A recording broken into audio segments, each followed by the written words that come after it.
Hi guys, welcome to the channel. I'm Dan from DB Games. Today we're going to take a quick review for Star Wars The Deckbuilding Game. I like quick reviews that don't last more than 5 minutes, 6 minutes maybe. Just to summarise and give you an idea of how they play and what their best features are and worst features. If you want to watch a how to play video, that won't be on here, so you find loads of those online. There's plenty of people who have done this, especially for Star Wars. So check them out as well. Let's get this one to the table and review it. So this is a very quick setup for what the card game could look like. You have 10 different starter cards for each different side, the Rebels and the Alliance, and they're all basically the same.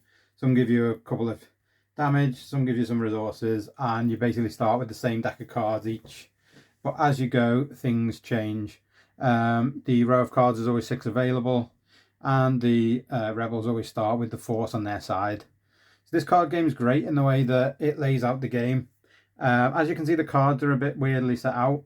If we were to say that the Empire were over here on the other side of the table, which I'm not showing just for saving space on the camera at the minute, then you would have your other player opposite you fighting on that side, and they'd be able to see this card that's upside down.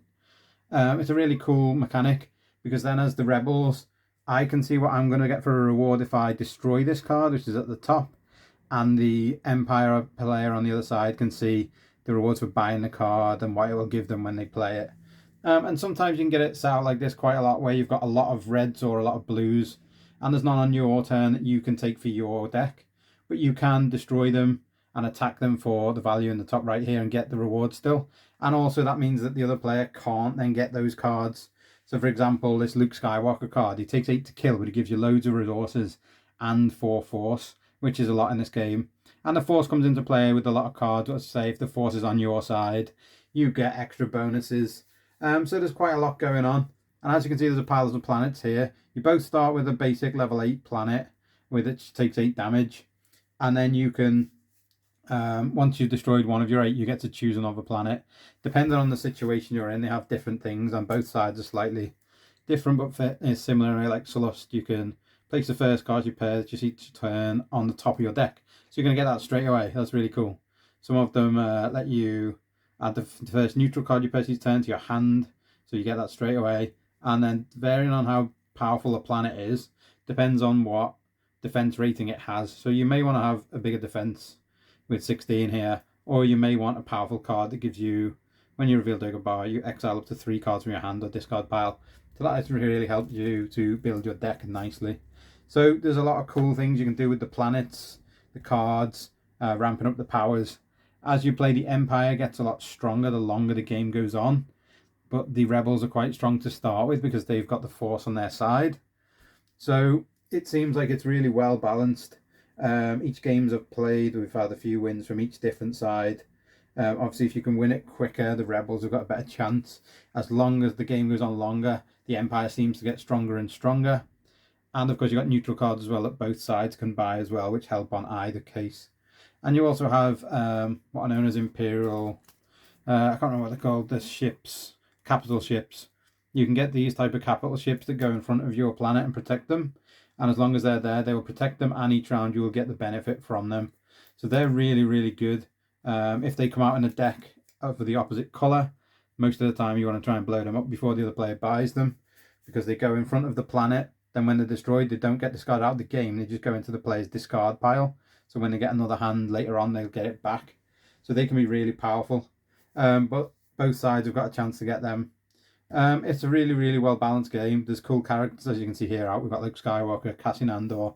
There's obviously Darth Vader and a few others. And it's not ridiculously complicated to get into. If you've played any card games before, you'll pick this up straight away. We played it and the rules just make sense. They're clear, they're easy to follow. This kind of layout is a bit unique, which is really cool. And obviously as a Star Wars fan, it's really great to play. My only downsides to this are there's some big characters not in here. The Emperor's not here. Yoda's not here. Darth Maul, who's my favourite, is not here. So I'm hoping for expansions in the future. And if you're looking for a really, really heavy game that's really difficult to play, that's complicated and got tons and tons of really hard decisions, this most probably isn't it.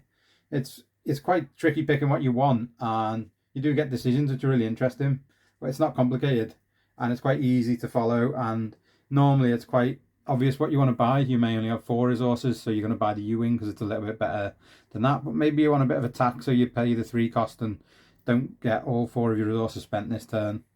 And then you also get, sometimes if you want, you can buy these outer rim pilots, which can help you, and any side can buy them, so they're normally side on for both players to see at the end of the deck. Once a card's bought, you just replace it with something else. So that's a cruiser, capital ship that can go on either. So it goes between the two. It's really easy to follow. And it's a wonderful game. I highly, highly recommend it. If you like Star Wars and you like card games and just little deck builders, then this is brilliant. As you can see, there's a big pile of cards. You can't see from there, but that's it side on. I have, of course, sleeved these so they look a bit thicker than what you will maybe see as you've got it yourself. But I recommend sleeving it if you're going to play it a bit, because that'll keep the game protected. So there's a good amount of variation in here, and there's tons and tons of different things. Oh, there's Jyn Erso, one of my favourites, classic. And IG-88 and all sorts of characters in here. So there's a lot in here, and it's great. And each game is always fairly different. Really, really fun. Give it a go. Thanks for watching the video. See you on the next one.